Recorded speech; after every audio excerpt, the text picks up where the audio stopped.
उत्तर प्रदेश का चुनाव बड़े रोचक और बड़े रोमांचक दौर में पहुंच गया है। रोचक इसलिए कि वे लोग जिनके दम पर हमारा पंचमक्कार मीडिया ये कह रहा था कि अब भाजपा तो चुनाव जीत नहीं सकती, वे ही जो हैं अपने-अपने चुनाव क्षेत्र छोड़कर भागे जा रहे हैं। और दूसरी ओर हम देख रहे हैं कि कहीं गर्मी हो रही है, फिर कहीं गर्मी उतारने की बात हो रही है, फिर कहीं चर्बी उतारने की बात हो रही। तो आइए मिलते हैं भाऊ से और ओंकार जी से और पता करते हैं कि आखिरकार उत्तर प्रदेश में हो क्या रहा है? क्या योगी जी चुनाव हारने जा रहे हैं?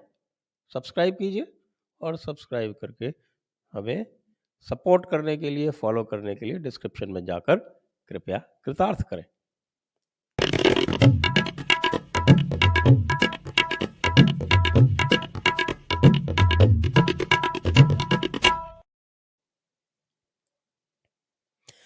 नमस्ते सभी दर्शकों को और स्वागत भाऊ जी का और ओंकार जी का।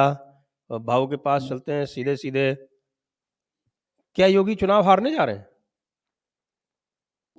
मुझे नहीं लगता, क्योंकि उनको कोई हराने की कोशिश ही नहीं कर रहा है, तो हारने कैसे जाएंगे? वो तो अपनी चुनाव लड़ने जा रहे हैं, उनकी पार्टी का चुनाव लड़ने जा रहे हैं। दूसरे कोई उनको हराने की बात, खुद जीतने की बात नहीं कर रहे। देखो, किसी को हराना है तो किसी को जीतना तो पड़ेगा। ऐसे नहीं कि भाई ये क्रिकेट मैच नहीं कि ड्रॉ हो गई, ऐसा तो नहीं होता। जब आप लड़ने जा रहे हो तो किसी की तो हार होनी पड़ेगी, और जिसको हराना है वो तो हारेगा या ना हारेगा, लेकिन आपको जीतना है। तो जो कोई लड़ना नहीं चाहते जीतने के लिए, वो तो योगी को हरा नहीं सकते, ना मोदी को हरा सकते। और ये मेरी बात नहीं है, ये प्रशांत किशोर जैसे बड़े रणनीतिकार आज 21वीं सदी के हैं, वो बोल रहे हैं कि मोदी जी को कोई हराना ही नहीं चाहता। यानी मोदी जी को हराना दूसरी बात है, कोई दूसरा जीतना नहीं चाहता। तो ये बात बिल्कुल, देखो, लड़ाई में हमको ये समझना चाहिए कि कौन हारता है अब छोटी बात होती है, कौन जीतता है वो बात होती है। यूपी के चुनाव में हर कोई योगी हारेंगे, मोदी हारेंगे, बीजेपी हारेंगे बोलते है। जीतने वाला कौन है उस पर कोई बात नहीं करता। इसलिए मुझे लगता है कि जो हराने हराने की बात कर रहे हैं, वो लड़ाई लड़ते ही नहीं है, लड़ना नहीं चाहते। और ये दिखाई, हम जैसे क्रिकेट मैच देखने बैठ जाते तो या इस तरफ के हो या उस तरफ के हो, वो तो देखते रहते और बोलते कि हाँ देखो वो हारेगा, वो हारेगा, वो हारेगा, ये हारेगा। अरे जीतेगा, तू जीतेगा या नहीं ये बोल। तो जो मैदान में कूदे हैं ऐसा दिखाई दे रहा है, देखो दिखाना चाहते हैं, वो अगर लड़ना नहीं चाहते तो वो किसको हराएंगे? मुझे नहीं लगता योगी हारेंगे, ना कि गोरखपुर में हारेंगे, ना कि यूपी में हारेंगे। जी। ओंकार जी, आज तो जयंत चौधरी ने भाजपा वालों की चर्बी उतारने की बात कह दी।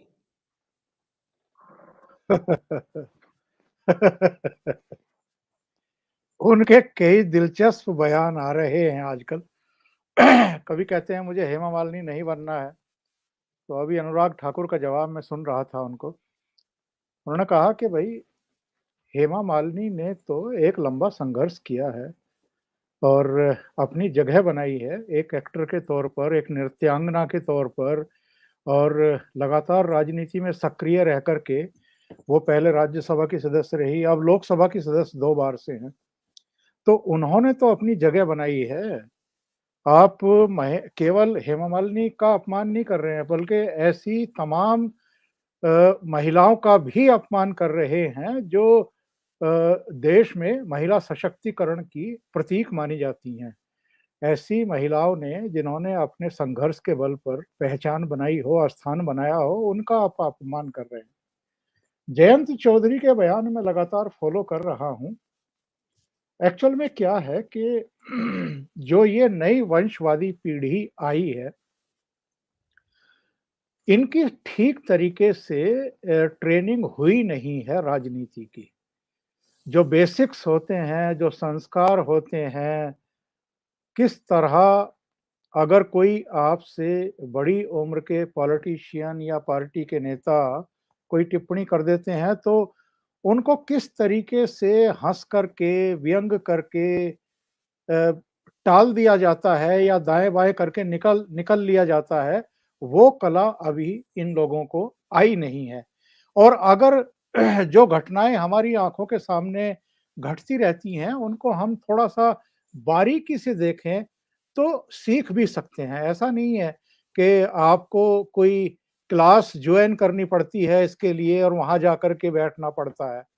तमाम घटनाएँ होती हैं, एक बड़ी घटना तो हमारे सबके सामने है, जब राहुल गांधी ने 2019 के चुनाव से पहले एक वाहियात बयान दे दिया था कि और 6 महीने रुक जाइए, इस देश के युवा नरेंद्र मोदी को डंडे मारेंगे।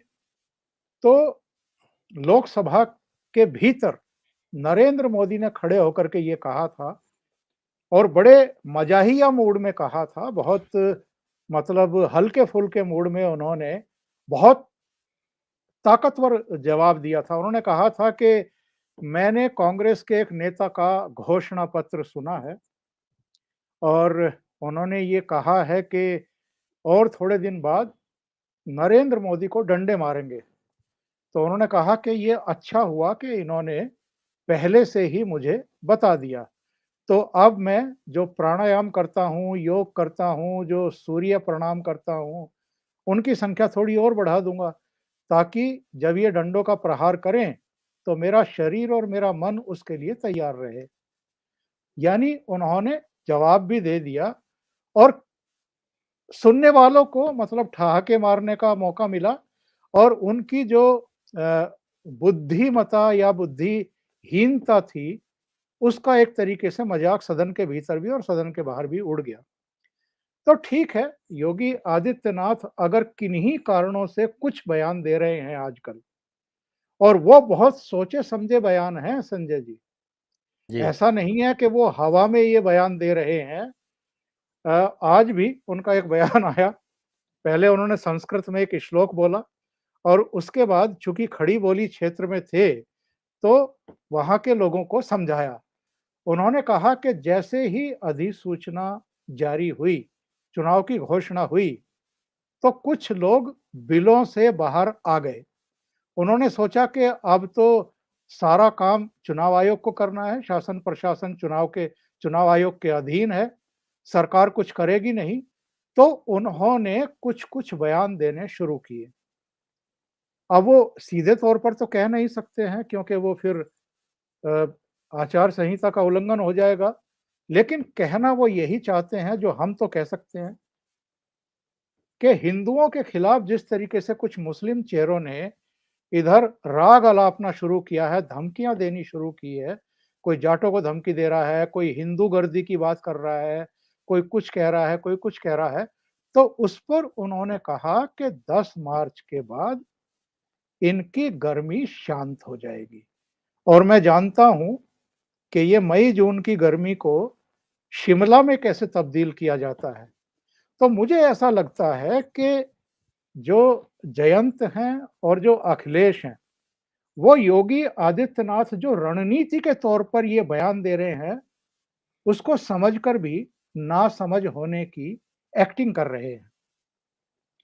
उनका सीधा-सीधा मतलब ये है कि भई 2013 की जो घटना हुई थी और उसके बाद जिस तरह का वातावरण पैदा किया गया था, सचिन और गौरव की कवाल गाँव में हत्या के बाद, वो वातावरण अगर फिर से आप लोगों ने क्रिएट करने की कोशिश की, तो वही होगा जो आजम खान का हुआ है, अतीक का हुआ है या अंसारी का हुआ है। और जितने भी गुंडे हैं, चाहे छोटे या बड़े माफिया, उनकी जो जगह है, उनको वहीं भेज दिया जाएगा। इसका सीधा-सीधा मतलब ये भी है कि वो जाटों को भी, जाट कम्युनिटी को भी ये समझा रहे हैं कि कोई भूल मत कर देना, कोई बेवकूफ़ी मत कर देना, नासमझी मत कर देना। ये आज आपके दरवाजे पर आ रहे हैं, तमाम तरह की बातें कर रहे हैं, जेब में अनाज की एक लाल कपड़े में बंधी हुई पोटली लेकर के घूम रहे हैं। प्रेस कॉन्फ्रेंस में खड़े होकर के उसका संकल्प लेने का नाटक करते हैं, लेकिन जब सत्ता में आ जाएंगे तो जयंत चौधरी कहीं नहीं होगा। फिर आजम खान जैसे चेहरे होंगे, उन्हीं की चलेगी, वही गुंडागर्दी फिर सामने आ जाएगी। और इस बीच जो वीडियो सामने आए हैं, उन्होंने तो इस बात की पुष्टि कर दी है एक तरीके से।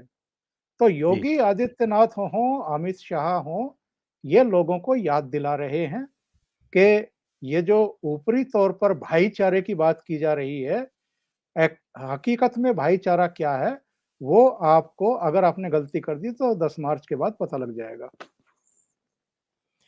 जी बाबू, बयान आपने भी सुने, आपको क्या लगता है इन बयानों से? क्या एक फ्रस्ट्रेशन सामने आ रहा है, या कि ये वाकई इतने कच्चे हैं कि योगी जी के ट्रैप में फंसते जा रहे हैं? बिल्कुल, बिल्कुल। जगजीत सिंह का गाना ये गज़ल है, तुम इतना क्यों मुस्कुरा रहे हो? तो जितना देख रहा हूँ तो मुझे अजीब लगता है अखिलेश इतना मुस्कुरा क्यों रहा है? तो उन्होंने सुना है या नहीं पता नहीं, लेकिन इनकी छटपटाहट जो है वो बता देती है, बिल्कुल बता देती है कि ये डरे हुए। और डरा हुआ जो तो कुत्ता होता है ना, तो भौंकता है तो वो हम पर नहीं भौंकता है, वो डरा हुआ होता है इसलिए भौंकता है, और जोर शोर से भौंकता है। और वही नहीं, वो खुद भौंकता है तो और 10 कुत्ते भौंकना शुरू कर देते हैं, और बाकी को तो पता नहीं होता है कि हम भी क्यों भौंक रहे हैं। आप अगर अपने घर से निकलो, सामने कुत्ते को पत्थर मार दो तो भौंकता है, तो उससे 10 गज 50 गज दूर दूसरा तीसरा करके आप 10 किलोमीटर जाओ तो उधर भी 17वां कुत्ता भौंकता है, तो उसको पता नहीं होता क्यों भौंकता है। तो ये आप इनके पास क्यों देख रहे हो? पूरा का पूरा ल्यूटियंस मीडिया भी जिस ढंग से चिल्ला रहा है, मैं उसको मॉनिटर कर रहा हूँ, तो मुझे अजीब लगा। जो कल तक बोल रहे थे कि हारने जा रहे हैं, हारने जा रहे, तो आज मैंने ऐसे ही एक ल्यूटियंस दिल्ली के किसी पत्रकार का वीडियो देखा, तो बोल रहा है ना अखिलेश ना योगी कोई भी मेजोरिटी में नहीं आ रहा है। तो कल तक तो अखिलेश तो हो गया था चीफ मिनिस्टर, आज उसकी मेजोरिटी कहां से चली गई मुझे पता नहीं होता। मुझे तो अजीब लगता है कि इन्होंने अब तक अखिलेश का शपथ विधि यानी ओथ टेकिंग सेरेमनी पूरा क्यों नहीं किया। वोटिंग मीटिंग तो होता रहता है, उसमें कोई बड़ी बात नहीं है। तो कम से कम 10 मार्च तक तो अखिलेश चीफ मिनिस्टर बन जाते, खुशी से रह पाते थे।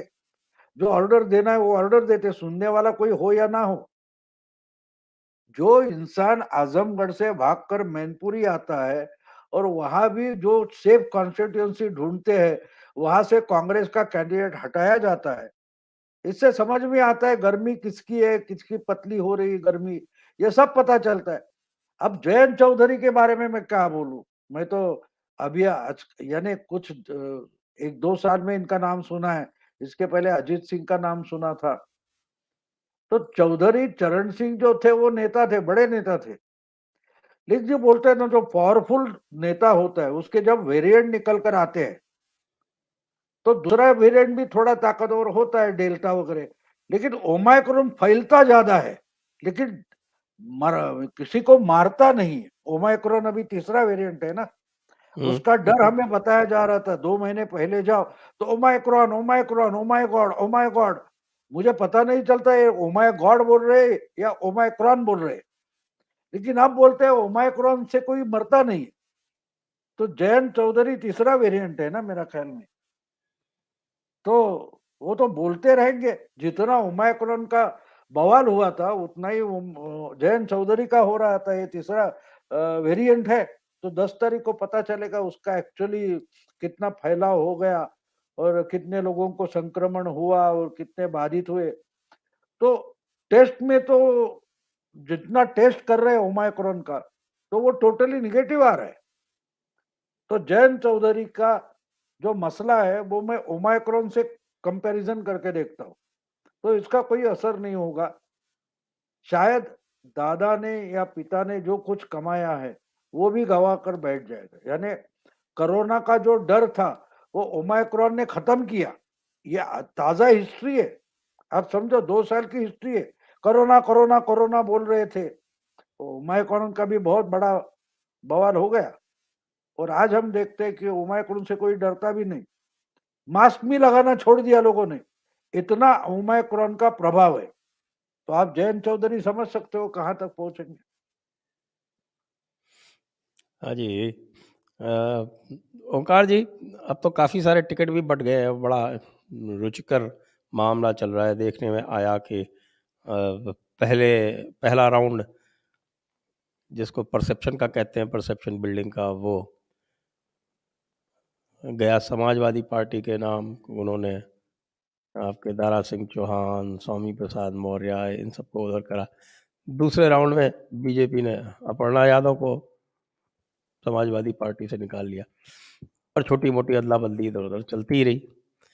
लेकिन टिकट अभी तक ना तो स्वामी प्रसाद मौर्य को मिला है और ना अपर्णा यादव को मिला है।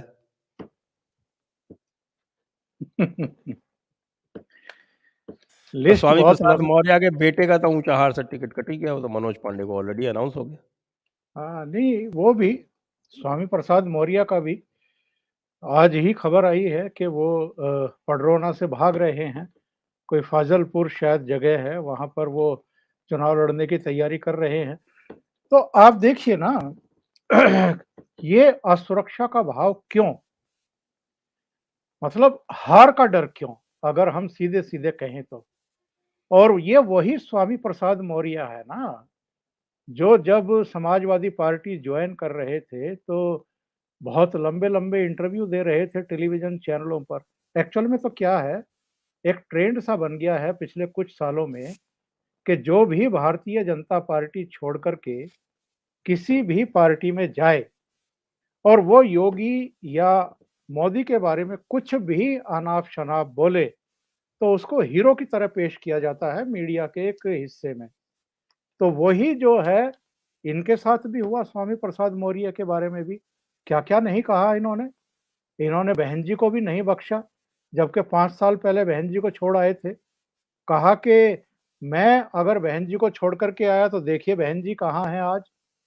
इसी तरीके से मैं भारतीय जनता पार्टी को छोड़ कर के आया हूँ, तो भारतीय जनता पार्टी में तो मैं घुस भर दूँगा।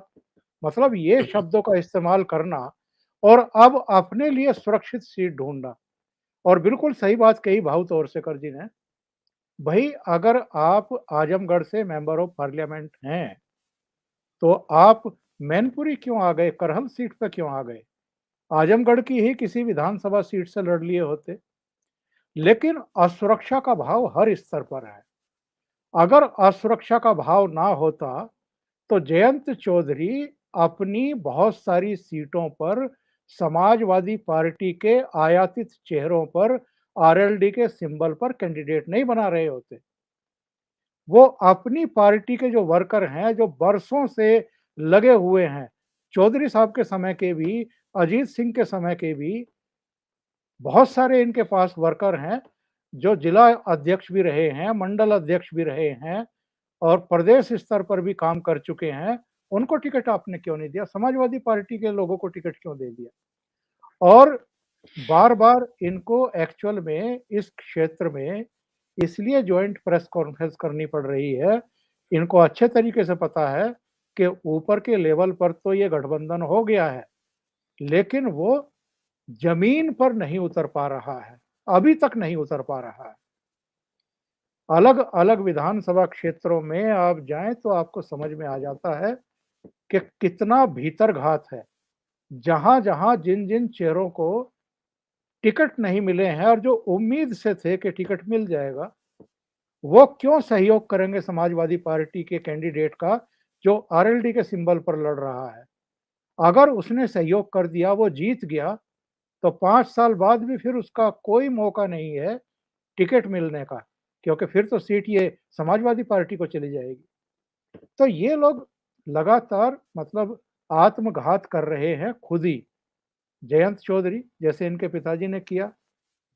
मैं तो कई बार अपने प्रोग्राम्स में कहता भी हूँ अजीत सिंह के बारे में कि 4 अलग-अलग प्रधानमंत्रियों के साथ वो कैबिनेट में रहे हैं। सबसे पहले विश्वनाथ प्रताप सिंह के साथ रहे, फिर पीवी नरसिम्हा राव के साथ रहे, फिर अटल बिहारी वाजपेयी के साथ रहे, उसके बाद मनमोहन सिंह के साथ भी रहे। मतलब कोई पार्टी नहीं छोड़ी, कोई प्रधानमंत्री नहीं छोड़ा। 2 ही शख्सियत हैं इस देश में ऐसी, रामविलास पासवान और अजीत सिंह। दोनों ही खैर दुनिया में नहीं हैं, लेकिन उन्होंने करीब-करीब सभी के साथ काम किया है और यही वजह है इनकी पार्टी की हार की वजह और ज़मीन खोने की वजह। जब लोगों को लगता है कि भई कभी तो आप जनता दल के साथ कैबिनेट में रहते हैं, विश्वनाथ प्रताप सिंह के साथ, फिर अचानक आपका हृदय परिवर्तन होता है, आप कांग्रेस के पीवी नरसिम्हा राव की सरकार में मंत्री बन जाते हैं। फिर अचानक पता लगता है कि अटल बिहारी वाजपेयी प्राइम मिनिस्टर बन रहे हैं, तो आप भाजपा के प्यारे हो जाते हैं।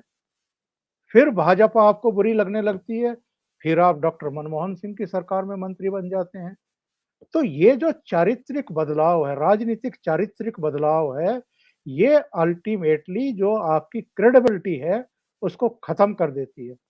और आप देखिए 2014 में क्या हुआ, 2019 में क्या हुआ। 2014 में मतलब कोई कल्पना कर सकता है कि अजीत सिंह बागपत में हार जाए? हालाँकि 98 में भी हारे थे सोमपाल शास्त्री के सामने। सोमपाल शास्त्री को तब अटल जी ने राज्य मंत्री बनाया था कृषि का। लेकिन बागपत में हार जाएँ, चरण सिंह के बेटे हार जाएँ, ये कोई छोटी-मोटी घटना नहीं थी। और केवल बेटे नहीं हारे थे, फिर पोता हारा 2019 में उसी सीट से। और अजीत सिंह मुज़फ्फरनगर से हार गए संजीव बालियान के हाथों। भई अगर अजीत सिंह को देखें आप, उनकी उम्र को देखें, उनके अनुभव को देखें, उस लिहाज से तो संजीव बालियान उनके सामने आप 40-50% ही मानेंगे, लेकिन संजीव बालियान ने उनको हरा दिया।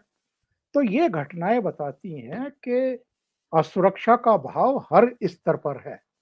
अखिलेश यादव जिस तरीके से आपा खो रहे हैं, इंटरव्यू देने के दौरान जिस तरीके से एंकर्स पर, संपादकों पर भड़क रहे हैं, वो क्या शो करता है? कहीं आपने योगी आदित्यनाथ को इंटरव्यू देते हुए आपा खोते हुए देखा है? मेरे विचार से तो एक आध अपवाद को छोड़ कर के, जो दिबांग का पुराना इंटरव्यू चल रहा है, उसको छोड़ दें, जिस पर वो एक सवाल पर भड़के हैं और बाकी वो एकदम बहुत शांति के साथ, संयम के साथ, मुस्कुराते हुए, पूरे आत्मविश्वास से भरे हुए, एक सुलझे हुए पॉलिटिशियन की तरह व्यवहार करते हुए दिखाई देते हैं। इन्होंने भी अभी 5 साल पूरे किए हैं अपने मुख्यमंत्री पद पर रहते हुए और अखिलेश यादव इनसे पहले 5 साल मुख्यमंत्री रहे। तो इतना अनुभव तो आपको इस तरह के पदों पर बैठने के बाद आ ही जाता है कि आपको पब्लिक के साथ कैसे व्यवहार करना है, मीडिया के साथ कैसे व्यवहार करना है, अपोजिशन के साथ कैसे व्यवहार करना है, या अगर आप किसी समिट को संबोधित कर रहे हैं जो उद्योगपतियों की है, तो वहाँ किस तरह का व्यवहार करना है। ये सब चीज़ें अनुभव के साथ, समय के साथ आ जानी चाहिए, जो मुझे लगता है कि वो कहीं न कहीं लैप्स कर रहे हैं और हम इस चीज़ को भी कैसे भूल जाते हैं, अगर हम वो सारे दृश्य याद करें प्रेस कॉन्फ्रेंस के, कभी ये प्रेस कॉन्फ्रेंस में यूपी के 2 लड़के यानी राहुल गांधी के साथ दिखाई देते थे, फिर बहन जी के साथ दिखाई दिए और इस बार जयंत के साथ दिखाई दे रहे हैं। तो इनका भी हाल वैसा ही है जैसा अजीत सिंह का मैंने बयान किया है, कभी किसी के साथ, कभी किसी के साथ। यानी आपका अपने ऊपर, अपनी पार्टी के ऊपर, अपनी नीतियों, अपने कार्यक्रम के ऊपर भरोसा ही नहीं है। वरना 2017 में आप 2012 से लेकर के 2017 तक चीफ मिनिस्टर थे ना, तो आपने 2017 में क्यों गठबंधन किया? जब आप गठबंधन करते हैं, तो आप अपनी कमजोरी प्रदर्शित करते हैं ना। अगर आप कॉन्फिडेंस से लबरेज हैं, तो आप अकेले जाइए ना।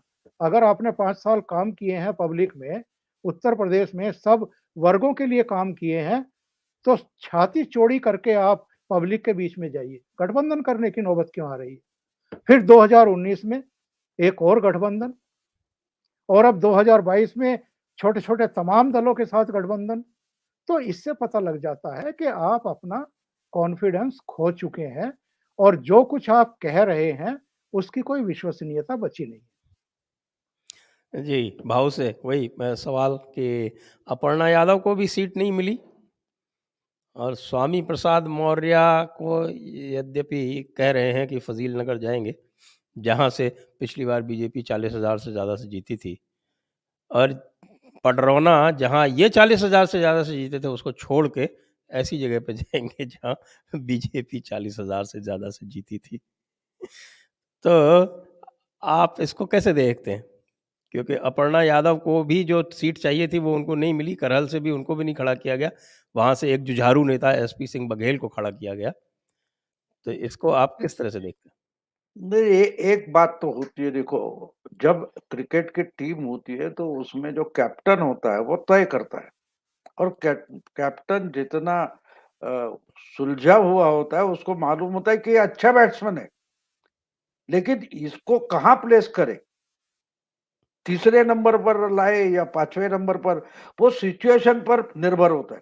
तो अपर्णा यादव को सही समय कहीं खड़ा किया जाएगा, मुझे नहीं लगता कि उनको चाहिए वो सीट नहीं मिलेगी। उनका जो प्रभाव है उसका फायदा जहां मिल सकता है वहां खड़ा किया जाए। और समाजवादी पार्टी के आप हालत देखे कैसी है, ना हाथ रहा ना हाथी। हाथ के साथ गए थे, वो नहीं रहा, हाथी नहीं रहा, बहन जी के साथ गए तो हाथ रहा ना हाथी, न दिया रहा ना बाती। तो अंधेरे में जो ढूंढ रहे रास्ता, तो उनको पता नहीं चल रहा है कि कहाँ जाए, किस ढंग से जाए, कैसे लड़े। देखिए, जिस दिन बीजेपी ने अगर चाल चली थी तो मैं मानता हूं कि पहले राउंड का जो नाम डिक्लेयर कर दिए, लिस्ट डिक्लेयर की, उसमें ही उन्होंने योगी आदित्यनाथ को गोरखपुर से नाम डिक्लेयर कर दिया। तो मालूम, मैं गारंटी से बोलता हूं कि बीजेपी वालों को मालूम था इस पर बड़ा बवाल किया जाएगा कि देखो, ये तो गोरखपुर में बचने के लिए भागे हैं। और बिल्कुल वही किया, घर वापसी हो गई। कौन बोला था? अखिलेश। और ये घर में नहीं, पिता के गोदी में जाकर बैठ गए मैनपुर में। तो ये पॉलिटिक्स में मैं हमेशा मानता हूं कि एक बात जरूरी होती है, आप जो बोलना है बोलिए, लेकिन क्या नहीं बोलना है ये बिल्कुल हमेशा ध्यान में रखना चाहिए। भैया कहीं से भी मैं ये बात नहीं बोल रहा हूं, और ये बात बिल्कुल वो बात बोल जाते, तो फिर स्वामी प्रसाद मौर्य हो या अखिलेश हो या राहुल गांधी, तो क्या बात है, वो तो ना बोलने वाली ही बात बोल देते, ना बोलने वाली ही बात बोल देते हैं। इसलिए इनकी हालत पतली इसलिए है कि दूसरी बात आपको बोल दूं कि मैंने इसके पहले भी, एक महीने पहले, बार बार मैं ये बोल दूं कि चुनाव का एजेंडा मोदी और योगी और अमित शाह ने बदल दिया है। ये जैसे पहले 70 के दशक में जाते तो रोटी कपड़ा मकानी एजेंडा होता था, फिर 90 के दशक में बिजली सड़क पानी एजेंडा हो गया। इन्होंने पिछले 7 साल में आहिस्ते आहिस्ते करके डिलीवरी एजेंडा बना दिया कि हमें आपने वोट दिया था, हमको सत्ता दी थी, देखो हम ये बातें कर कर लाए। यानी चुनाव की घोषणा होने से पहले 1.5-2 महीने मोदी, योगी, अमित शाह इन्होंने मिलकर यूपी के लोगों के सामने पेश कर दिया, देखो हमने 5 साल पहले आपसे वोट मांगे थे, लोकसभा में मांगे थे, विधानसभा में मांगे थे, फिर लोकसभा में मांगे थे, तो हमने जो कुछ बोला था इसमें से ये कर दिया है। अगर ये आगे लेके चलना है तो हमें फिर से वोट दे दो। यानी डिलीवरी पर वोट मांग रहे। अगर उनसे लड़ना है तो आपको भले 5 साल पुरानी हो, लेकिन अखिलेश को बताना पड़ेगा कि देखो भैया हमने तो ये कर दिया था। ये बोलते कि मैंने शिलान्यास कर दिया था, और शिलान्यास के आगे क्या किया वो तो आप बता नहीं पाते। यानी 2012 से 2017 तक हम सिर्फ शिलान्यास करते रहे, ये तो लोग मानेंगे नहीं। कहीं तो मैंने पढ़ा, अखिलेश ने बोल दिया ये तो क्या कर रहे, हम हमारी योजना ये थी, ये कंप्लीट करके उसका क्रेडिट ले रहे। अरे लोग देखते ही भैया, लोग देखते, लोगों के पास आंखें हैं। ये तो पुराना जमाना नहीं रहा कि हम रेडियो पर खबरें हम क्रिकेट सुनते थे, आप भी क्रिकेट के चाहते हैं संजय जी, हम कमेंट्री सुनते थे, दिखाई तो कुछ नहीं देता था। आजकल वो बात नहीं है, आजकल टीवी पर दिखाई देता है, आप घर में बैठकर भी क्रिकेट मैच का मजा लेते हो, तो वो बॉल कैसे निकल गई वो स्लो मोशन करके भी बताते हैं। इतनी डिटेल अगर आम आदमी देख रहा है, तो आप उस समय के बॉबी तलियार खान के या विजय मर्चेंट के जमाने के कमेंट्री जैसे बोलोगे, तो उस पर हुँ, कौन भरोसा करेगा? उनको आंख से दिखाई दे रहा है। हुँ, तो इसलिए जो एजेंडा मोदी जी ने बदला है, यानी पूरे पॉलिटिक्स का एजेंडा बदला है मोदी जी। और ये जो गुजरात मॉडल बोलते हैं, तो गुजरात मॉडल का मतलब डिलीवरी पर चुनाव लड़ना है। 2002 के बाद उनको ठीक है, वो दंगे से वोट मिले वगैरह वगैरह, ठीक है, लेकिन 2002 के बाद 2007 तक पूरा मीडिया उनके खिलाफ था। तो उन्होंने काम करने पर भरोसा रखा और 2007 का चुनाव गुजरात में डिलीवरी पर जीता था। 2012 का पूरी ताकत से जीता और लोकसभा के लिए प्रत्याशी बन गए। तो वो सब गुजरात मॉडल बोलते, तो लोग बोलते गुजरात मॉडल क्या है, इसमें ये कारखाने बने, ये रास्ते बने, ये डैम बने, वो नहीं मॉडल है। गुजरात मॉडल का मतलब डिलीवरी देकर उसकी कीमत मांगना। हमारे घर में कोई कुरियर ऑर्डर करते हैं, और कुरियर से सामान पहुंच जाता है। तो बहुत सी बातें ऐसी होती है कि जो चीज घर में आती है उसके बाद उसको हम पैसा देते हैं। तो उसी ढंग से मोदी, योगी या अमित शाह ने चुनाव का जो एजेंडा बदला है, तरीका बदला है कि भैया माल घर में पहुंचने के बाद, असल में ये तो स्लोगन थी हमारे शरद पवार के पार्टी की स्लोगन थी, पहले इस्तेमाल करे फिर विश्वास करे, घड़ी डिटर्जेंट, याद है ना आपको? ये पवार साहब की स्लोगन है, पहले इस्तेमाल करे फिर विश्वास करे। लेकिन वो जो जुमला था एड का, घड़ी डिटर्जेंट का, वो मोदी और अमित शाह ने वास्तव में लाकर खड़ा कर दिया। तो यूपी का चुनाव पूरा का पूरा डिलीवरी पर होना है। और डिलीवरी का मतलब भी आप समझिए कि जिस ढंग से गुंडागर्दी बंद कर दे, कल जो निदा खान, कोई मुस्लिम महिला है, वो आकर बोलते हैं कि हम मुस्लिम महिलाएं भी आजकल योगी जी की सत्ता में हम सिक्योर्ड पाती है खुद को। हाँ, वो तो देखो तौकीर रज़ा एक की एक डॉटर इन लॉ है। हाँ हाँ, डॉटर इन लॉ तौकीर रजा की। अब देखिए कि महिलाएं नहीं, मुस्लिम महिला भी, अब आप जो बात कर रहे थे मुजफ्फरपुर या खैराना वगैरह वगैरह, जहाँ दंगा पीड़ित इलाका है, वहां की मुस्लिम महिलाओं को भी देखो, कहीं भी दंगा हो तो सिर्फ हिंदू महिलाओं पर अत्याचार नहीं होता, महिला पर होता है। और महिला मुस्लिम भी होती है, उसको अपना घर संसार जो है वो सिक्योर्ड होना चाहिए। तो सिक्योरिटी जनरल सिक्योरिटी लगती है, वो सिक्योरिटी इस्लाम नहीं देता, धर्म मार्तंड नहीं देता, धर्मगुरु नहीं देता, वो गवर्नमेंट देती है। वो गवर्नमेंट अगर किसकी है, तो योगी की है। तो निदा खान सामने आकर क्या बोल रही है, वो मुस्लिम महिलाओं के अंदर का जो अंदर की सोच है, वो निदा खान पेश कर रही है। अगर वो हमारे ल्यूटियंस वाले या बड़े बड़े विश्वविद्यालय के प्रोफेसर समझ नहीं पाते, तो वोटर को उनसे मतलब नहीं, महिला वोटर को उससे मतलब नहीं। कल परसों कहीं मैंने एक वीडियो बनाया था हिंदी में ही, तो मैंने बोला था महिला वोटर और मुस्लिम महिला वोटर बड़ा चमत्कार करने वाली है। जी। बाबू, एक चीज़ और देखने में आ रही और ख़ास तौर से हम देख रहे हैं जहाँ हमारे पहले 2 राउंड के जहाँ पर ये डिक्लेयर हो चुके हैं पूरे। तो ये पूरा का पूरा जो एक जाट मुस्लिम एक खेला जा रहा था, साहब जाट और मुस्लिम में एक साथ होके मत दे देंगे और उसके बाद फिर वहाँ अमित शाह का दौरा होता है। अब वो दौरा जो है उसके पहले उनकी एक मीटिंग भी हो जाती है दौरे के साथ-साथ आपके प्रवेश वर्मा के घर पे। तो ये पूरा का पूरा जो माइंड गेम खेला जा रहा था, आपको क्या लग रहा है ये माइंड गेम अब उलट गया है पश्चिमी उत्तर प्रदेश में? बिल्कुल उलट गया, क्योंकि जो आप बोल रहे हैं, जो आपने रेफरेंस दिया है, अमित शाह ने जो मीटिंग की थी शायद पंचायत की थी, जिसमें जी। पूरे के पूरे खाप पंचायत के प्रमुख आए थे। अलग अलग खाप पंचायत के प्रमुख जो होते हैं वो वहां आए थे और उन्होंने एश्योर किया है अमित शाह को। उसका मतलब क्या है? उनको पगड़ी पहनाई है, उसका मतलब क्या है?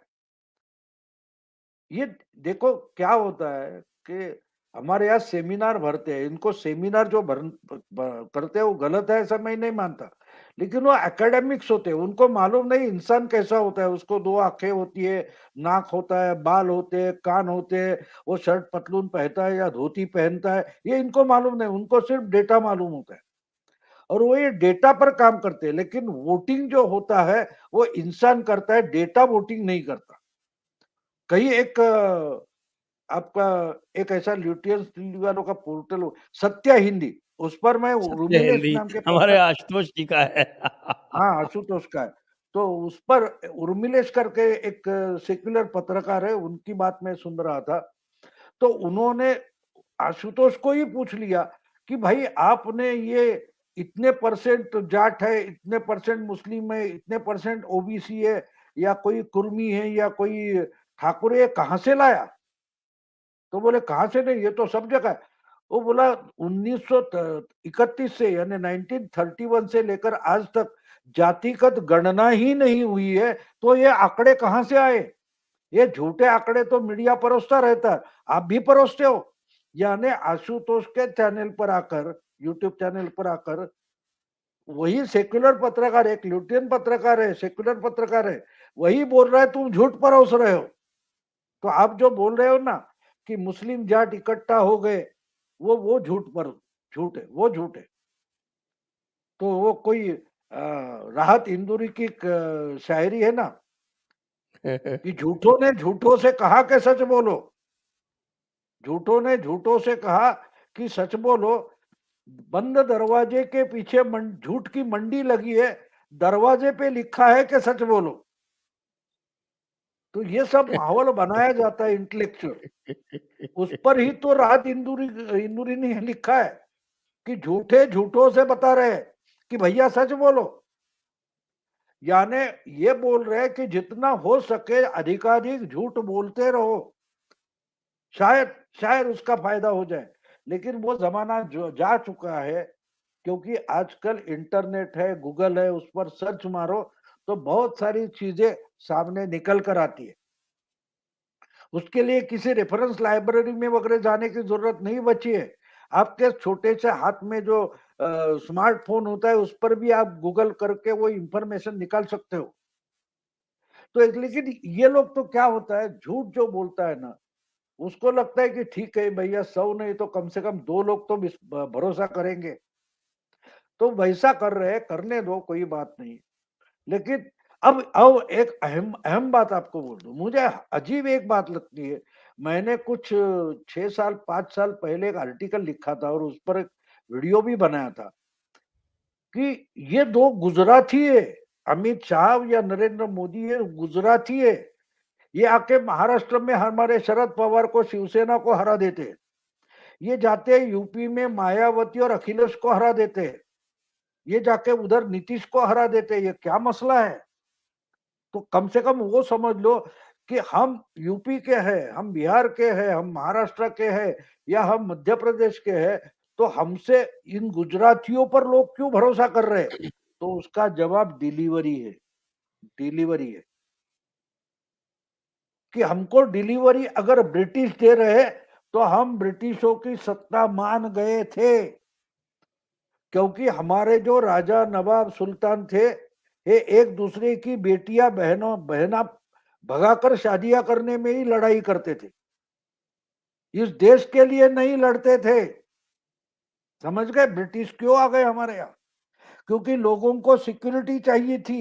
मोदी शाह ने वही सिक्योरिटी बहाल की है।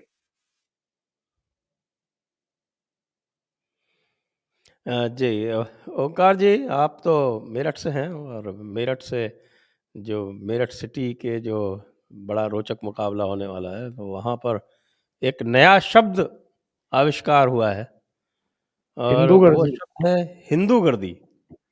हिंदू गर्दी। तो अब आपको क्या लग रहा है कि जो हिंदूगर्दी बोल रहे हैं, वो अब पूरी तरह से मुस्लिम मतों के ऊपर ही आश्रित रह गए हैं, उनको पूरी कोई भी आशा नहीं रही कि उनको एक भी हिंदू मत मिलने वाला है? संजय जी, ये जो हिंदू गर्दी वाले हैं ना, इन्होंने जयंत चौधरी की मुश्किलें और ज़्यादा बढ़ा दी हैं। हकीकत ये है कि पूरी तरीके से वेस्ट यूपी का जो चुनाव है वो पोलराइज़ हो चुका है, ऑलरेडी हो चुका है। तो जो गेम था इनका, सपा का और आरएलडी का, वो ध्वस्त हो चुका है ऑलमोस्ट। करीब-करीब खत्म हो चुका है मामला। और एक एक मैं थोड़ा-सा सुधार कर दूँ, भाऊ ने एक बात कही थी कि जो अमित शाह के यहाँ बैठक हुई थी, उसमें खापों के प्रतिनिधि आए थे। तो भाऊ, खापों का कोई भी प्रतिनिधि उस बैठक में आया नहीं था। उनको बुलाया ज़रूर गया था, लेकिन उन्होंने अवॉइड किया था। ये मोस्टली बीजेपी के ही संगठन के लोग थे और या बीजेपी के शुभचिंतक थे, अलग-अलग क्षेत्रों के लोग थे। और उस बैठक का एक्चुअल में जो जो बड़ा गेम था वो ये था कि एक कन्फ्यूजन क्रिएट कर दो समाजवादी पार्टी और आरएलडी के बीच में। तो वो हो गया, बहुत अच्छे तरीके से हो गया, क्योंकि पहले तो अमित शाह ने कहा कि हम तो चाहते थे कि जयंत चौधरी आए, लेकिन उन्होंने गलत घर चुन लिया। उसके बाद परवेश वर्मा ने कह दिया कि हमारे दरवाजे तो अभी भी खुले हुए हैं, कोई देर नहीं हुई है। और इसके बाद इनको सफाई देने के लिए भारतीय जनता पार्टी पर हमलावर होना पड़ गया, जयंत चौधरी को। और जब ये हमलावर हुए, तो उसके बाद से देखिए आपके योगी आदित्यनाथ कितने उग्र हो गए अपनी सभाओं में। तो उन्होंने जो थोड़ा बहुत नुकसान भारतीय जनता पार्टी को हो सकता था, उसको बड़े अच्छे तरीके से बचाने के लिए उग्रता दिखाई। और अटैक किन पर किया? इन्हीं हिंदू गर्दी वालों पर। जो शामली से वीडियो वायरल हुआ, जो कैराना से वीडियो वायरल हुआ, जो आदिल चौधरी का हुआ, जो मेरठ साउथ से कैंडिडेट हैं, और अब ये रफीक का जो वीडियो सामने आ रहा है, जो शहर सीट से प्रत्याशी हैं। इन 4 वीडियो ने 5 वीडियो ने सारा गेम बदल दिया है वेस्ट यूपी का। और एक बार ऊपर फिर से से जो रिपीट कर दें कौन-कौन से वीडियो थे ये? एक कैराना से वायरल हुआ था, जिसमें ये कहा गया था कि जाट तो यहाँ पर 20,000 हैं, हम 90,000 हैं। अगर नाहिद हसन को जाटों ने वोट नहीं दिया तो भुस भर देंगे। ये कैराना जी, से हुआ था। एक जी। शामली से आया था, शामली वाला तो गिरफ्तार भी हो गया था। उसको हवालात में डाल दिया गया था, उसके फोटो भी साया हुए, और उसने भी लगभग यही ज़बान इस्तेमाल की थी। तो ये कैराना और शामली से जो वीडियो आए थे वो जाटों के खिलाफ आए थे। तो जाटों में इसको लेकर के भारी आक्रोश है। और इस समय आप किसी भी गांव में चले जाइए, किसी भी गांव में, अब से 1.5 महीना पहले, 2 महीना पहले, जो लोग जयंत चौधरी की बात कर रहे थे, आरएलडी की बात कर रहे थे, अजीत सिंह की बात कर रहे थे कि भाई वो नहीं रहे हैं और हम अब आरएलडी को वोट देंगे, बल्कि ये कहना शुरू कर दिया था, चूंकि कई जगहों पर, जैसा मैंने पहले भी कहा है, कि आरएलडी के सिंबल पर अखिलेश यादव के लोग लड़ रहे हैं। तो जी हाँ, जाट लोगों ने ये कहना शुरू कर दिया था कि जहां-जहां जयंत के ओरिजिनल कैंडिडेट हैं, उनको तो हम वोट देंगे। जहां-जहां अखिलेश के कैंडिडेट हैं, उनको हम वोट नहीं देंगे, वहां भारतीय जनता पार्टी को जिताएंगे। तो ये जो नया डेवलपमेंट हुआ था, इसको किसी तरीके से मिनिमाइज करने के लिए इन दोनों ने साथ-साथ जाकर के प्रेस कॉन्फ्रेंस करनी शुरू की। और आपको याद होगा, गाजियाबाद की प्रेस कॉन्फ्रेंस में स्पेसिफिकली जयंत चौधरी ने कहा था कि हमारा ना औरंगजेब से कोई लेना देना है, ना हमारा जिन्ना से कोई लेना देना है। ये जयंत चौधरी ने कहा था, अखिलेश यादव ने नहीं कहा था। तो जयंत चौधरी को ये अच्छे तरीके से पता है कि इनके जो ये जमूरे आजकल बदजुबानी कर रहे हैं हिंदुओं के बारे में, जाटों के बारे में, ये ऑलरेडी खेल बिगाड़ चुके हैं। और जयंत चौधरी का, क्योंकि अखिलेश यादव का तो पश्चिम की इस बेल्ट में वैसे ही कुछ लेना देना नहीं है। पहले से ही उनको कोई ऐसा नहीं है कि लोग भर भर करके झोली और वोट देते हैं उनको, ना उनके पिताजी को कभी दी। तो वो आए थे जयंत चौधरी के कंधे का इस्तेमाल करने के लिए कि शायद पश्चिमी उत्तर प्रदेश में पैर रखने की जगह मिल जाएगी। लेकिन मामला उल्टा पड़ गया है। ये जो मुस्लिम परस्त कैंडिडेट उन्होंने उतारे हैं और आपराधिक प्रवृत्ति वाले उतारे हैं, इन्होंने हिंदुओं के खिलाफ भी, जाटों के खिलाफ भी बयानबाजी करनी शुरू कर दी और वो वीडियो इतने वायरल हुए हैं, हजारों लाखों लोगों ने वो फॉरवर्ड कर दिए, रीट्वीट कर दिए कि वो अब गांव-गांव पहुंच गए हैं। और जो ये चाह रहे थे कि मुस्लिम और जाट एक साथ आ जाएं, ताकि बहुत सारी ऐसी सीटें हैं जहां पर भारतीय जनता पार्टी को टक्कर दी जा सकती है। मुझे लगता है कि इन वीडियोज ने, इन बदजुबानियों ने पूरा खेल बिगाड़ करके रख दिया है इनका। जी, और भाऊ एक बात और भी है, मुलायम सिंह यादव तो अपर्णा यादव को भी आशीर्वाद दे रहे हैं, स्मृति ईरानी को भी आशीर्वाद दे रहे हैं। तो उनका मन जो है वो अपने बेटे, बड़े बेटे के साथ नहीं है क्या? मैं आज डाल दूंगा। वो तो भगवान श्री कृष्ण बन गए। यादव कुल की शान बचाई है उन्होंने। आपको याद होगा कि महाभारत की जो कहानी है, कथा है, उसमें युद्ध होने से पहले अर्जुन और दुर्योधन पहुंच जाते हैं भगवान श्री कृष्ण के पास मदद मांगने। तो दुर्योधन तो सर के साइड में बैठ जाता है, तो अर्जुन पाँव की तरफ बैठ जाता है। तो भगवान सोए हुए थे, वो भगवान उठ जाते हैं, तो उनको अर्जुन दिखाई देता है, भैया क्या है? तो बोलते हैं भाई युद्ध होने वाला है, तो मुझे आपकी मदद चाहिए। तो दुर्योधन बीच में बोल देता है कि नहीं नहीं, उससे पहले मैं आया हूँ। तो भगवान उसकी तरफ मुड़कर पूछते हैं, भैया बोल क्या तुझे चाहिए? बोले हम तो कौरव कौरव पांडवों का युद्ध होने वाला है, तो मुझे आपकी मदद चाहिए, आपकी सेना चाहिए। तो बोले तथास्तु, सेना लेके जा तू। फिर अर्जुन को पूछते हैं, तुझे क्या चाहिए, क्योंकि सेना तो मैंने दे डाली। तो बोले कोई बात नहीं।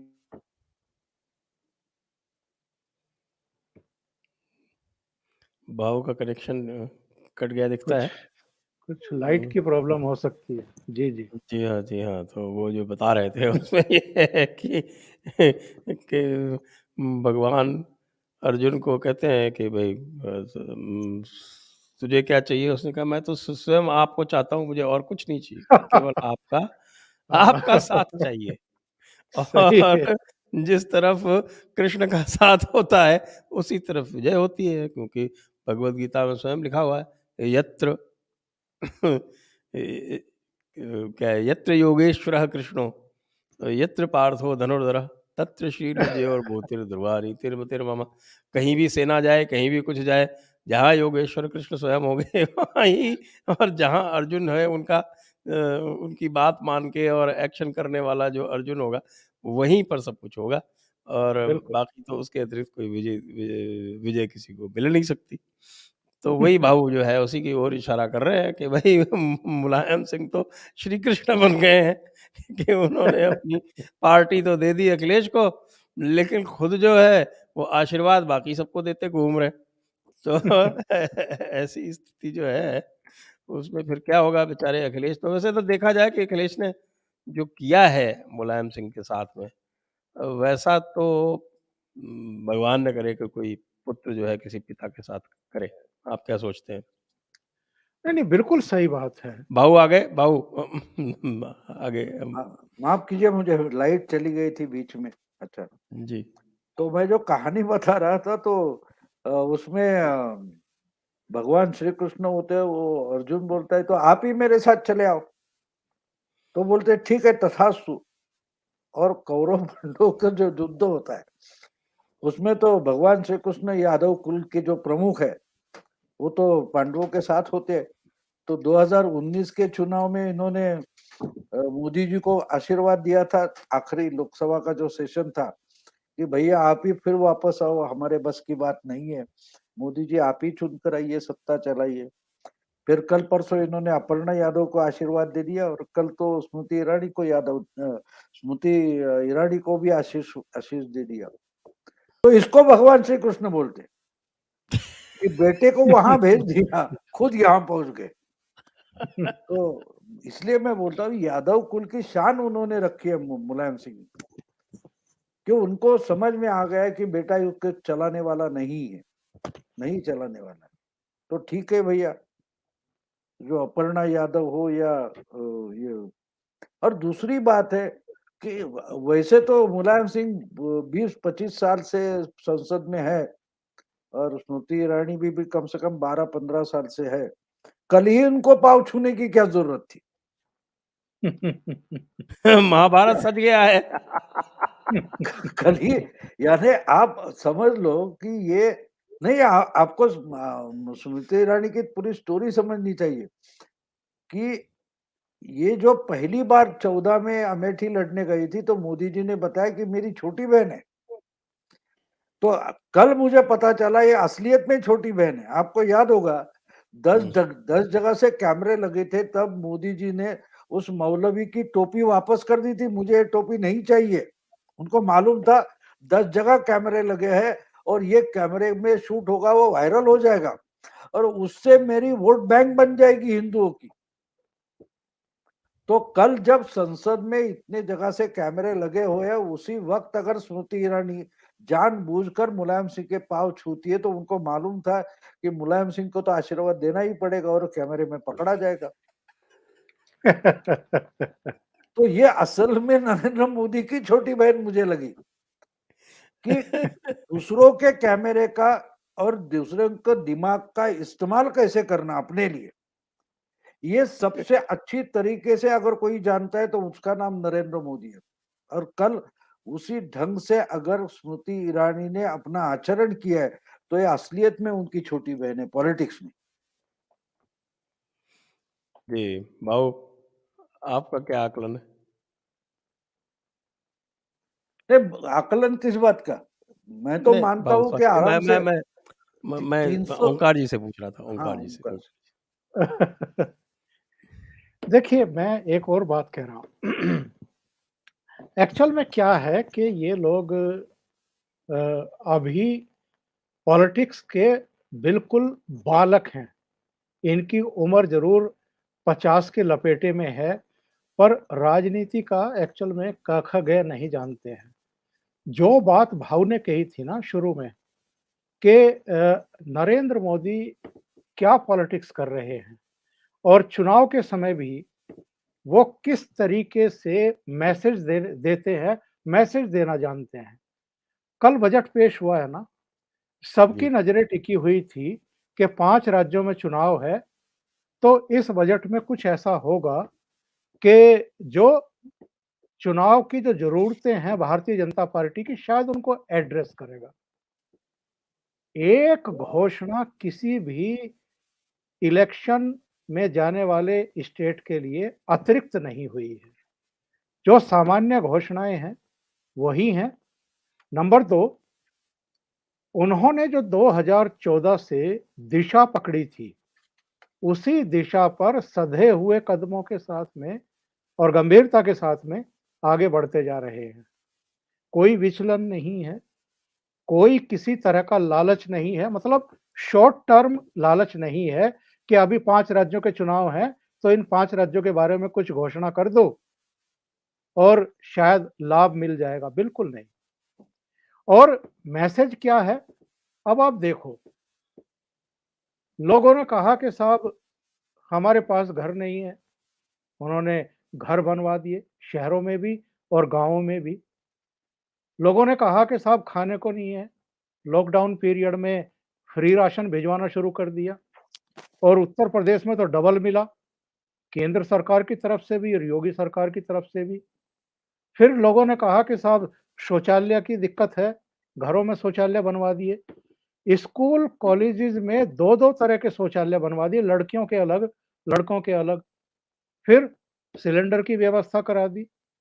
जिन घरों में बिजली नहीं पहुंची थी, वहां बिजली पहुंचा दी।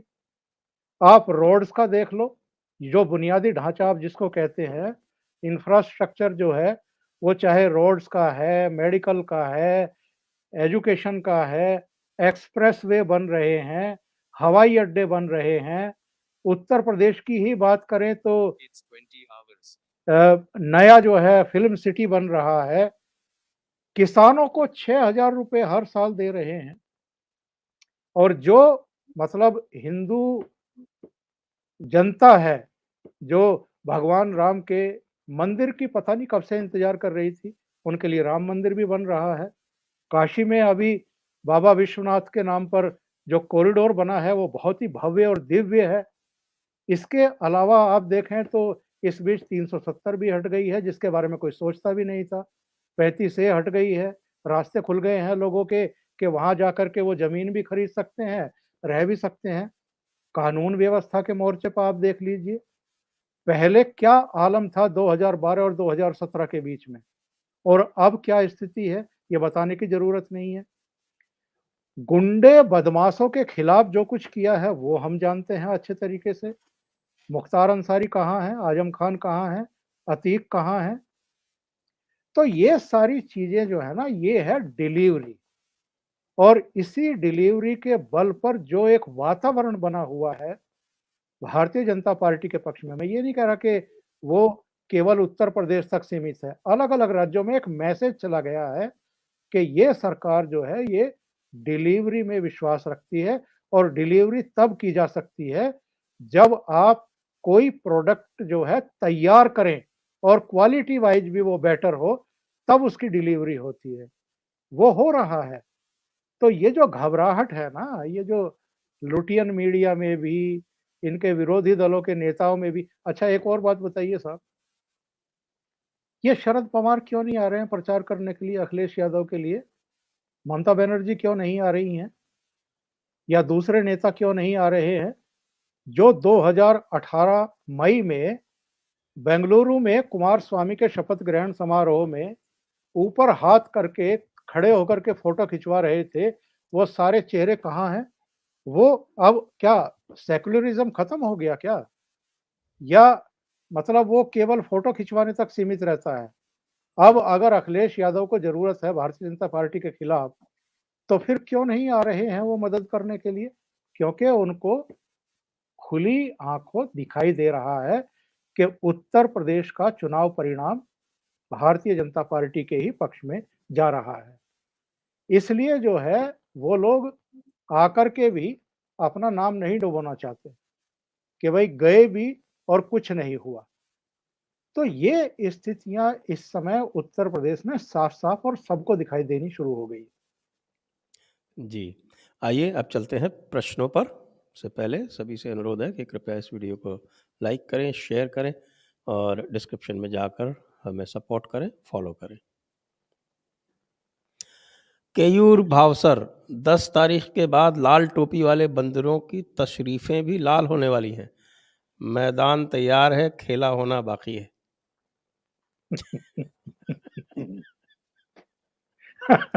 नहीं, ये उनको भी मालूम है, उसमें कोई बड़ी बात नहीं है। उनको भी मालूम है क्या होने वाला है। तो क्या होता है कि उस उतने समय तक तो आपको एक बात मालूम होनी चाहिए। देखो, जब बारात आती है तो घोड़ा नाचता है, लेकिन उसको मालूम है दूल्हा अंदर गया तो हमको बाजू में रखेंगे। तो नाचना तो जरूरी है। अब उतने समय तक जो घोड़े, बड़ी बात करके अमीरों की बारात होती है तो 3-4 घोड़े होते, तो वो तो घोड़े दौड़े के 10 मार्च के बाद उनको पंडाल के तो अंदर नहीं लेके जाएंगे, बाहर ही रखेंगे। जी, नेक्स्ट। तो घोड़ों को ये मालूम होता है। असित गांधी, हम लोगों की याद शक्ति बहुत क्षीण है। मुलायम सिंह के कुकर्मों को कभी भुलाया नहीं जा सकता। भाजपा अपर्णा को छोड़कर किसी कार्यकर्ता को टिकट नहीं दे सकता था। अपर्णा को तो टिकट मिला ही नहीं अभी तक। वो तो लखनऊ की लखनऊ सारी सीटें कैंट से, अनाउंस हो गई, हाँ, अपर्णा को लखनऊ कैंट टिकट से नहीं मिला। लड़ना चाहते। करहल बिल्कुल, की बिल्कुल। बात हो रही थी, वो भी नहीं मिला। अभी तो वो आज अदिति सिंह के प्रचार में गई हुई थी रायबरेली, जो मैंने देखा था। नहीं, वो उनको तो विधान परिषद में भी ले जा सकते हैं। देखिए, आपके पाले में जो आ गए, उनका इस्तेमाल कैसे करना वो उसकी उस पार्टी के लीडर पर निर्भर होता है।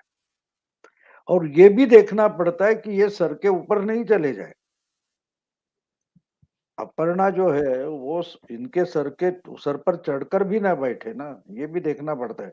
नहीं तो शत्रुघ्न सिन्हा, यशवंत सिन्हा भी होते हैं, तो उनसे भी कुछ सीखना जरूरी होता है कि भाई जिसको ले रहे वो जीतन राम मांझी ना हो या यशवंत सिन्हा ना हो, शत्रुघ्न सिन्हा ना हो, ये भी देखना पड़ता है।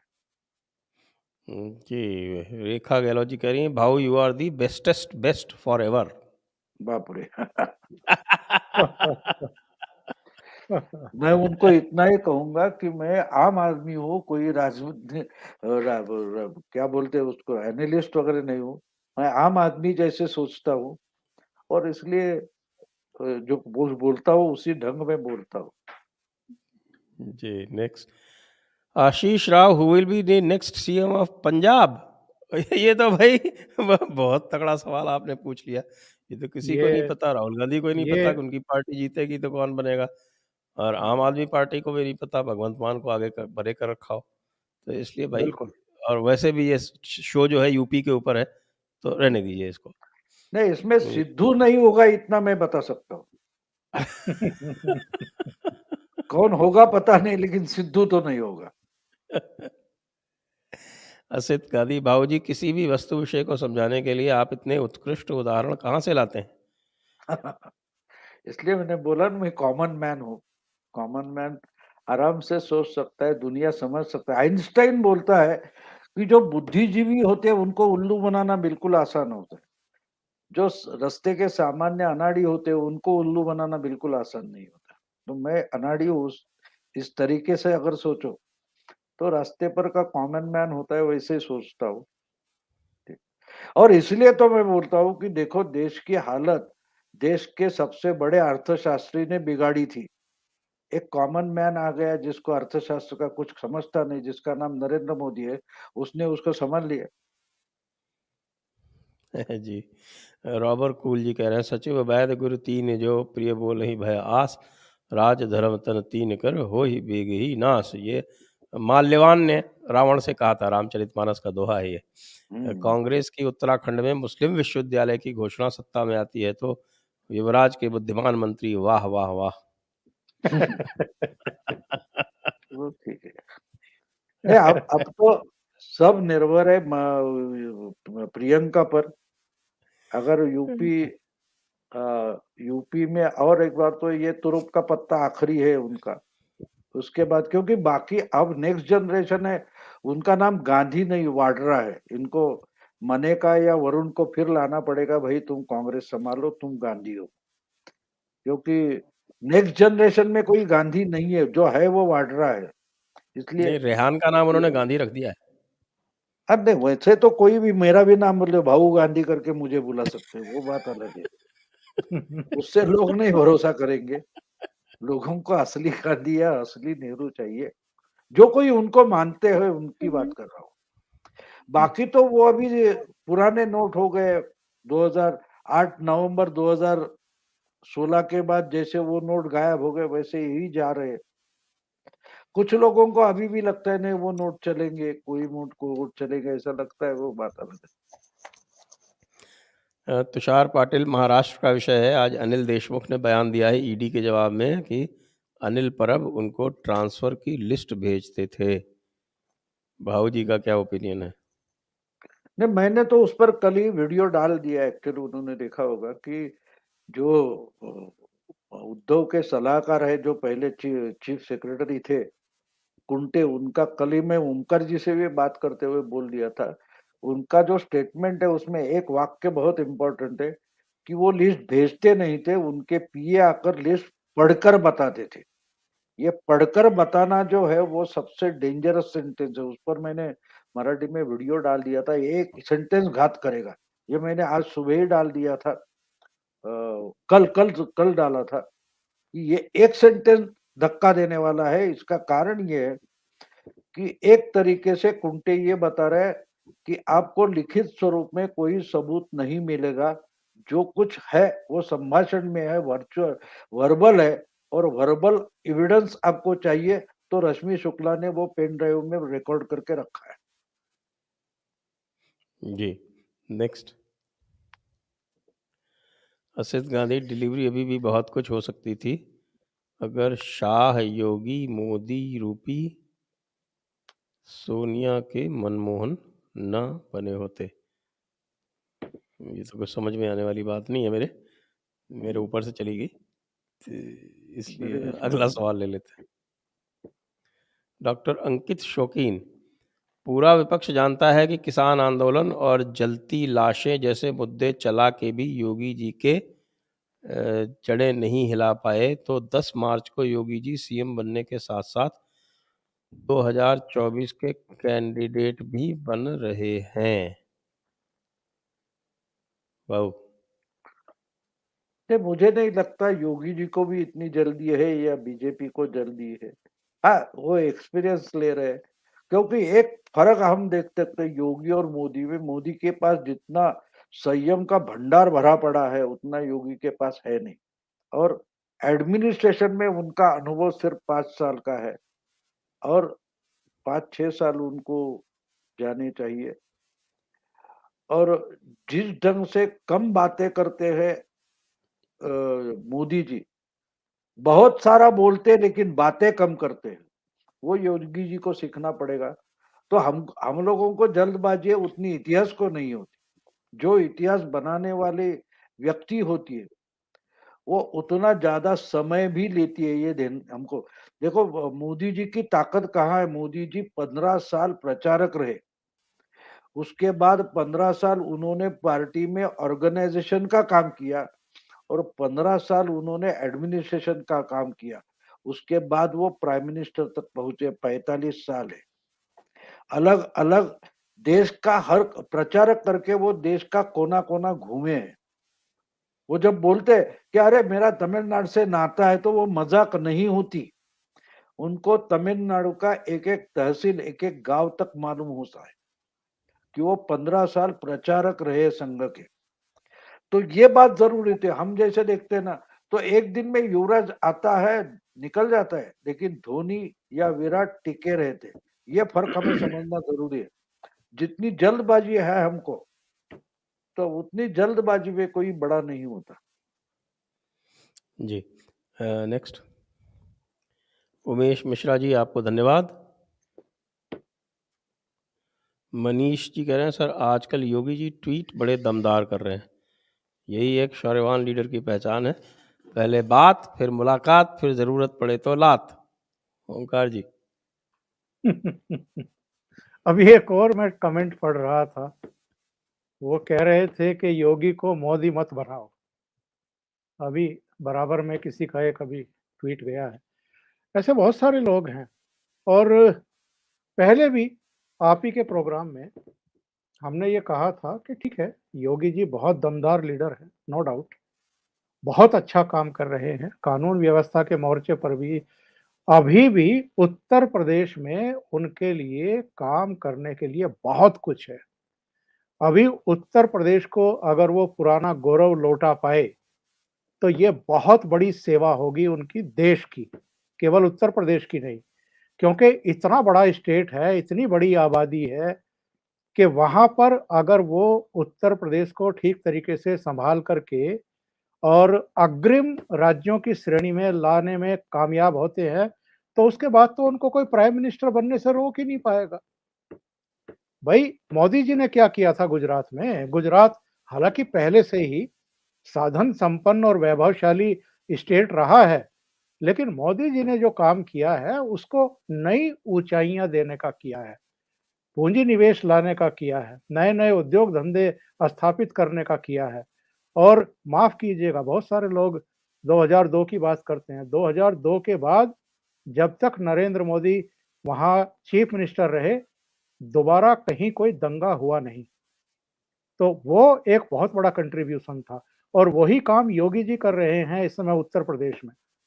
उत्तर प्रदेश में पिछले 5 साल में उन्होंने कोई बड़ा दंगा होने नहीं दिया, और होने नहीं देंगे, क्योंकि अभी ये अनुभव हासिल कर रहे हैं, और अभी मोदी जी भी कहीं नहीं जा रहे हैं। एक बात और कहूंगा आखिर में कि योगी कभी मोदी नहीं बन सकते, और मोदी कभी योगी नहीं बन सकते। दोनों के चरित्र अलग हैं, दोनों का सोचने समझने का तरीका अलग है, एक्शन लेने का तरीका भी अलग है। जो ऊंचाइयां मोदी ने हासिल की हैं, जो लोकप्रियता मोदी ने हासिल की है, जो विश्वास इन्होंने हासिल किया है, वहां तक पहुंचना किसी लीडर के लिए बहुत आसान कभी भी नहीं होता है। हो सकता है जब योगी प्राइम मिनिस्टर बने तो वो शायद मोदी से भी ज्यादा लोकप्रिय हो जाएं, लेकिन कम से कम अभी तक जितने प्राइम मिनिस्टर हुए हैं उनमें तो मैं विश्वास के साथ कह सकता हूं कि मोदी का जो संयम है, मोदी का जो काम करने का तरीका है, वो अद्भुत है। ऐसा किसी और प्राइम मिनिस्टर में देखने को मिलता नहीं है, याद नहीं आता है। मैं इसको रा- थोड़ा ऐड करूंगा। देखो, पूना में जब 2013 में मोदी जब इसमें कैंपेन पर निकल गए थे, बहुत सारे कॉलेज के स्टूडेंट के सामने बोलते थे, तो एक बात बार बार बोलते थे वो, कि ये करियर करियर के पीछे मत पड़ो, कुछ करने की सोचो, कुछ बनने की मत सोचो। तो और उनकी खुद की देखो, उनको तो चुनाव भी लड़ना नहीं था, तो चीफ मिनिस्टर बने बाद में चुनाव लड़े। उनको तो प्राइम मिनिस्टर बनना नहीं था, बन गए। और बन गए तो दुनिया के सबसे अच्छे लीडर तक बन गए, लेकिन दुनिया के सबसे अच्छे लोकप्रिय लीडर बनने के लिए वो निकले नहीं थे। तो मुझे याद आता है उस वक्त फर्ग्यूसन कॉलेज में पूना के उन्होंने बताया था, और वो तो बात हमेशा बताते थे हर जगह, लेकिन पूना में उन्होंने एक लाइन ऐड कर दी थी बच्चों के सामने बात करते हो। देखो, शिवाजी महाराज देखो कुछ करने निकले थे, बन गए, यानी शिवाजी महाराज बन गए। जब करने निकले थे तब शिवाजी महाराज नहीं थे, उनको शिवाजी महाराज बनना नहीं था, वो कुछ करना चाहते थे।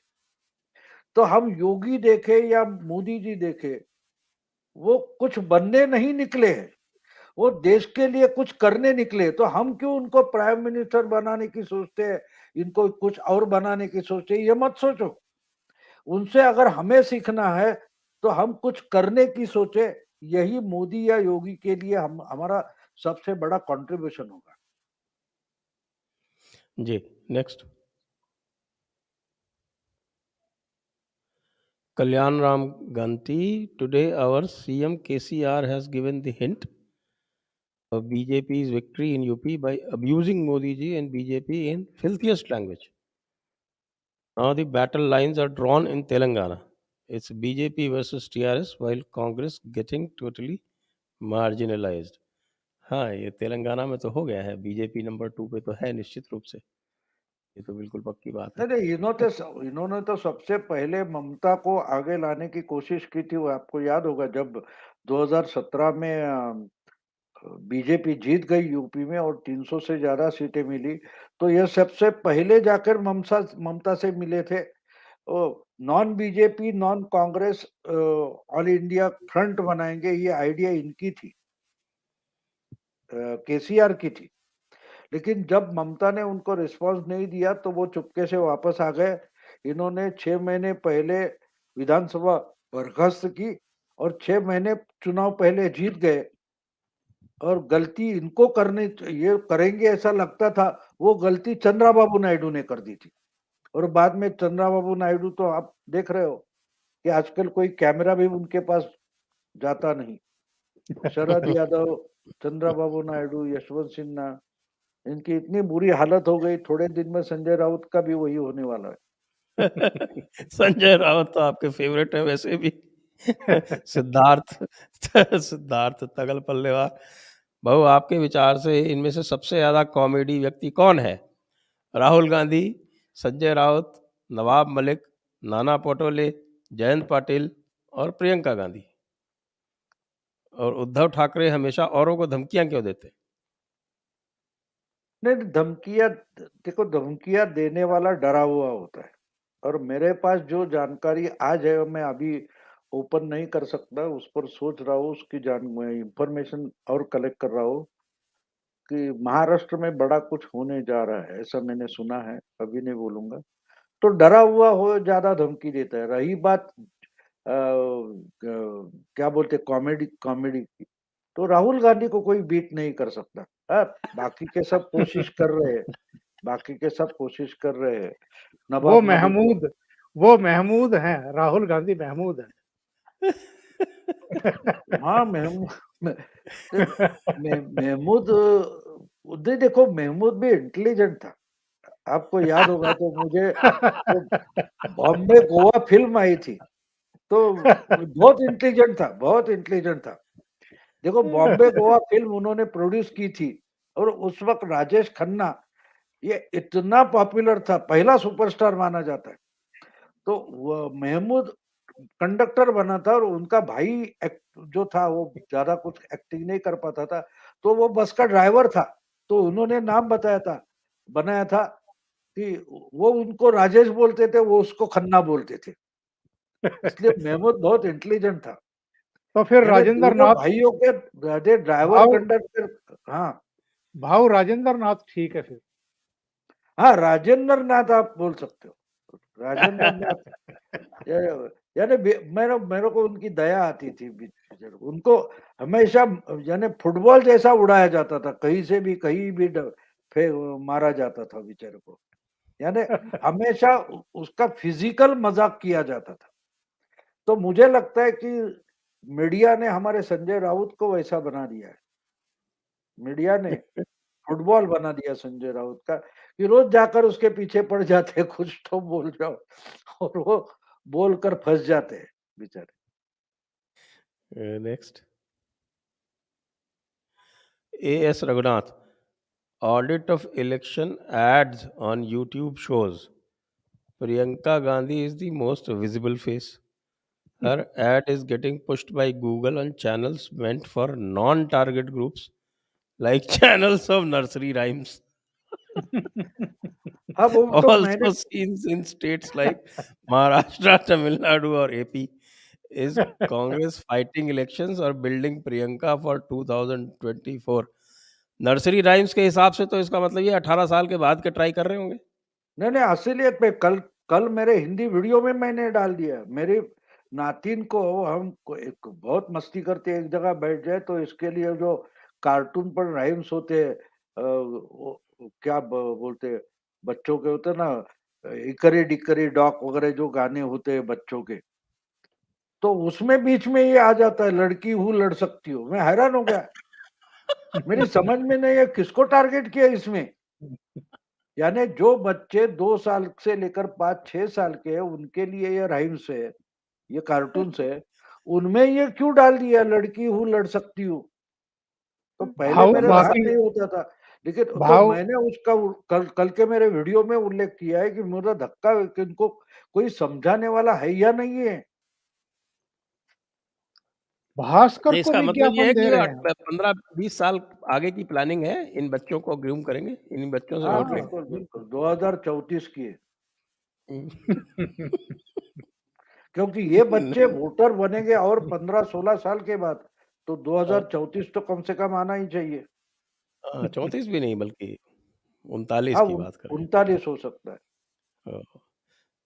तो योगेश्वर मिश्र जी कह रहे हैं कल बीजेपी के स्टार प्रचारक राहुल गांधी 5 बजे पार्लियामेंट में बोलेंगे। अरे बोल चुके भाई, आज ही बोल बोल दिए। चुके, आज हो गया। तो वो तो आज हो गया, तो बहुत बड़ी बड़ी बातें बोली हैं, उसका विश्लेषण बाद में करेंगे। नेक्स्ट, इसी के साथ आज का सेशन समाप्त होता है, प्रश्नकाल भी समाप्त होता है। आप सभी दर्शकों को धन्यवाद, भाऊ को भी बहुत बहुत धन्यवाद, नमस्कार, ओंकार जी को बहुत बहुत धन्यवाद। जय Hind, Vande Mataram. Press the bell icon on YouTube and don't miss another update.